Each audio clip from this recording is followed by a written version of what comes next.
Hey everyone, it's Carlo. Thanks for tuning in.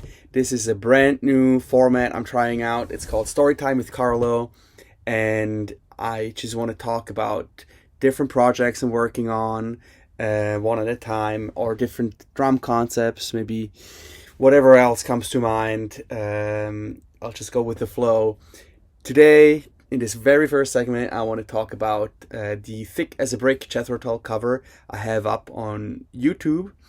It's by far my most watched YouTube video, and I just want to address some of the questions people have had over the years. I've gotten thousands of comments, and yeah, people just want to know, how much we rehearsed, and if everybody's still, in touch, and things like that. It was the year 2012. I had to put together a concert for my bachelor. To get my bachelor, because I studied performance at Berklee College of Music in Boston, and one of the things you have to do is put together a concert, and you get graded on it, and oftentimes it's just a bunch of people playing jazz standards, or sometimes somebody brings in an existing band. Yeah, oftentimes it's not too exciting, but I figured I just wanted to do something cool and really profit from that college where all these amazing musicians are around. It's a true capital of that college. To me, is all the talent, and I didn't have any budget, so everybody that's played with me played for free, and they were just in it because it's fun to play cool music. And yeah, I was nervous about asking people such a huge favor, essentially, and so I only asked people that I trust that would also, learn the music and then show up. And nobody let me down in the end. So I think I picked good people, and I have good friends.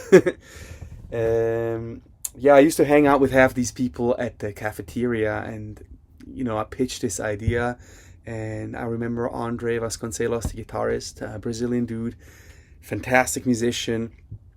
He was on board right away because he loves prog rock. Not quite sure what the sequence was, who I asked first and second and third, but I remember starting to talk to Milena, who's a Serbian flutist. She, I think, had already a master's degree in classical music before she came to Berklee.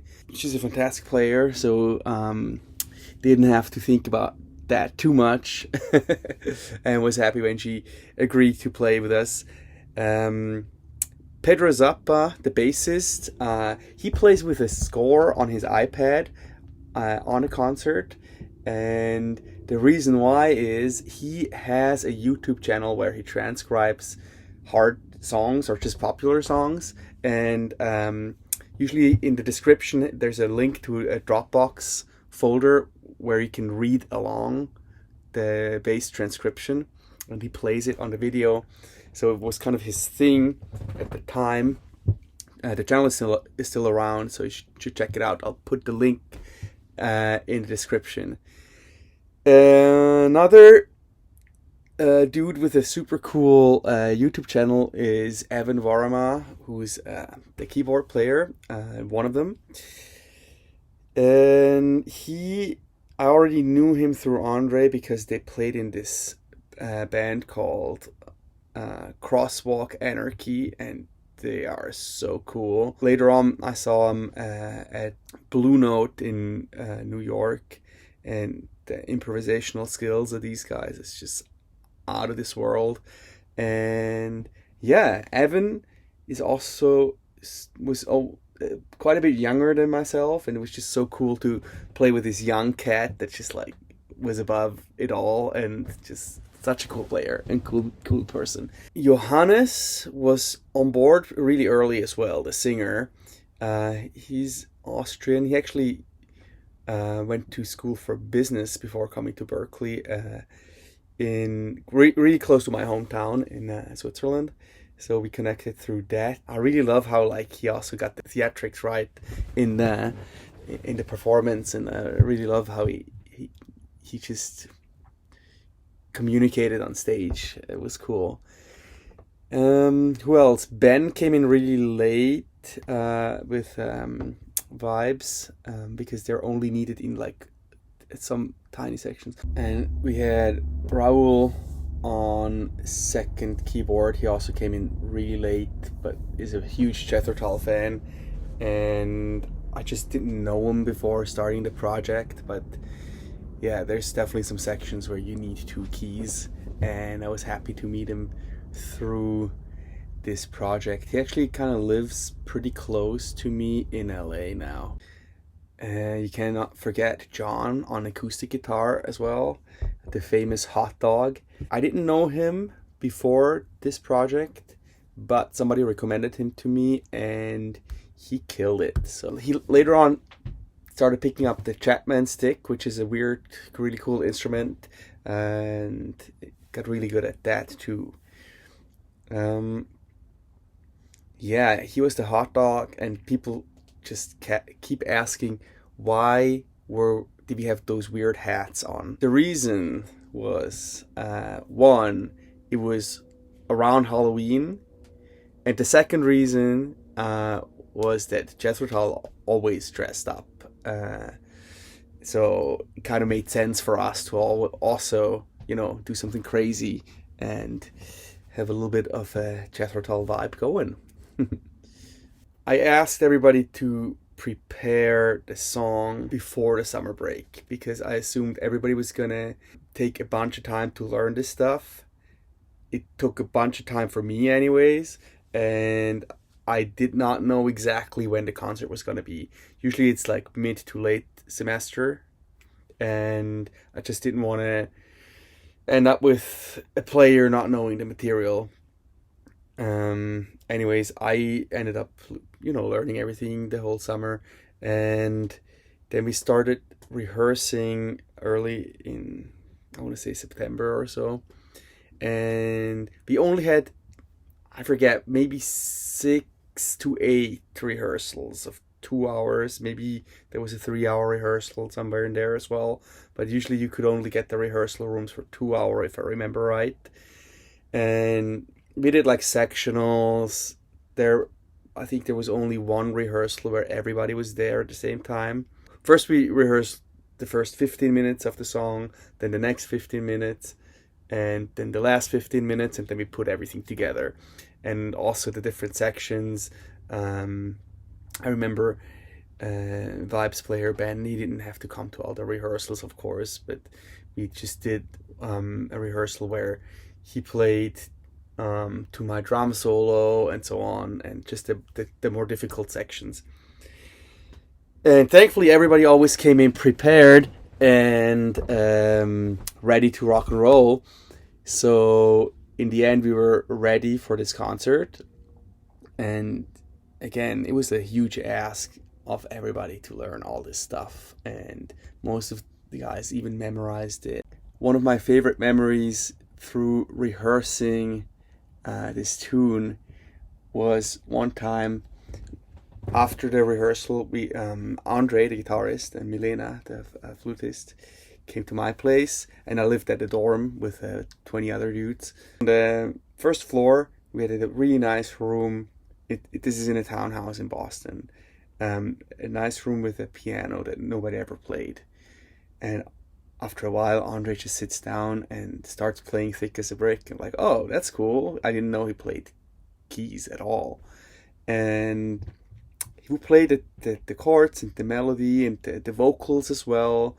And I think Milena played flute with him after a while. Just picked up her flute, and they kept playing. And to my astonishment, they end up playing through the whole entire tune. Through all of it. And Andre, I don't think he's ever played the tune before on keys, but that made me realize that the way he learned this stuff is not with his hands, but with his ears. It seems like his hands are on the level that he can just play whatever he hears in his ear on both these instruments. So he just remembered the notes, and it didn't matter that he wasn't playing guitar. He just laid it down on keys. That was very impressive, and a really cool memory. I mean, I can't speak for everyone, but I was pretty nervous before the show. There was a good chance that we were going to mess it up somewhere. And I think at the end of the video, you really see how like proud we are that we didn't. I mean, it's not a perfect performance by any means, but you know, there was no big, you know, mistake. There's certain sections. There's like one section that's a little too long, or like there's a drum hit I'm missing somewhere. But all the most important stuff and the energy and everything and the dynamics and the timing, and it's all there. I think I got this video material and the audio material as well, and sent it to Matt Sim, who graciously mixed it. The audience, it was one of the bigger rooms for those concerts, but I don't know how many people fit in there, maybe 125. I do remember people like filing in throughout the concert, got more and more packed, and people were standing against the back wall, and there was definitely no empty seat, and I think people might have even been turned away too. And yeah, I was pretty proud of that, because oftentimes there's not a lot of people for these shows. I had put up flyers around campus, and there were quite a few people that were not from the college in the audience, just because they saw the flyer was the record cover, but I changed like the first lines of the newspaper thingy to like free concert covering the entire Thick as a Brick album, and then the names of the all the different musicians. Another funny thing is that initially when I conceived of this idea and realized that there were actually people that wanted to do this with me that I could count on, I hit up Steve Bailey, who is the dean of the bass department at the time. One of the bands he played for is Jethro Tull. He actually did most of the Roots to Branches album, and so I went to his office, and he was playing his fretless and like playing all these overtones, and kind of like on this swivel chair, and it just like seemed so much like a magician to me. It was funny, and I asked him if he could, you know, contact Ian Anderson or anybody in Jethro Tull. I also knew that Jethro Tull was gonna be in town around mid-semester, and that's also when my concert ended up happening. And so I wanted to see if they if we could combine this, if we can bring Ian Anderson in for some songwriting or flute lessons or something interesting, maybe the whole band. I don't know. I just thought, go big or go home. Let's put something cool together. Let's do something nobody else does. He did reach out to Ian, and Ian got back to him. The touring schedule was a little too tight. They had played New York like the night before, and also there was like a week or 10 days gap between my performance and then Jethro Tull being in Boston. But he did invite the whole band to see them play in Boston, and come to the sound check and have a meet and greet with them, and we did all that. It was really cool. I got some stuff signed. We went to a bar after with the band, and to this day I'm still in touch with Scott Hammond, who plays drums. He's a true gentleman. He's he's really funny, and whenever Jethro Tull comes to town, either here or in Zurich, and I'm there, we hang out, have lunch, and you know, I go to the show, admire his playing. That was a tour when they did Thick as a Brick as well, which was a trip. And they did Thick as a Brick too, as well. And yeah, it was cool. I'm not sure whether or not Ian Anderson has seen the video, because the video might have not been up at the time when we were invited.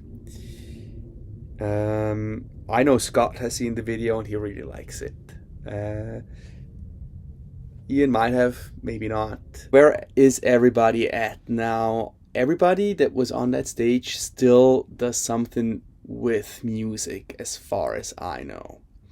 And some people stay performers, some people went into like sound, like video game sound, and or teaching. Johannes has really cool team building songwriting workshops that he does like everywhere in the world. Yeah, we're all playing still, not together because a lot of the people, we're just everywhere in the world, honestly. I have been talking to Andre about possibly doing Selling England by the Pound by Genesis at one point, because that album is just so influential for both of us and just so fun. Phil Collins on the drums, genius. And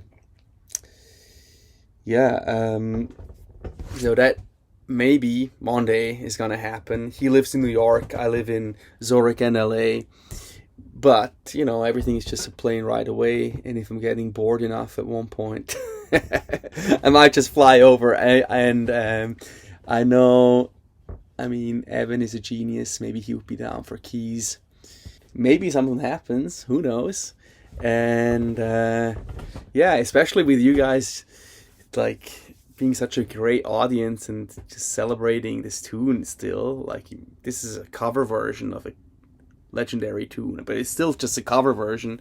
I'm blown away by like all the love we're getting online for this, and people coming back to watch the entire performance again and again. And yeah, thank you so much. Hats off. That was it. That was my first story time with Carlo. I hope you like the format. Send me suggestions on what to talk about next. And if you have further questions regarding this project or any other projects I'm on, or if you have any drumming questions, personal questions, anything you want to know, let me know. Ask about it. Don't be a stranger.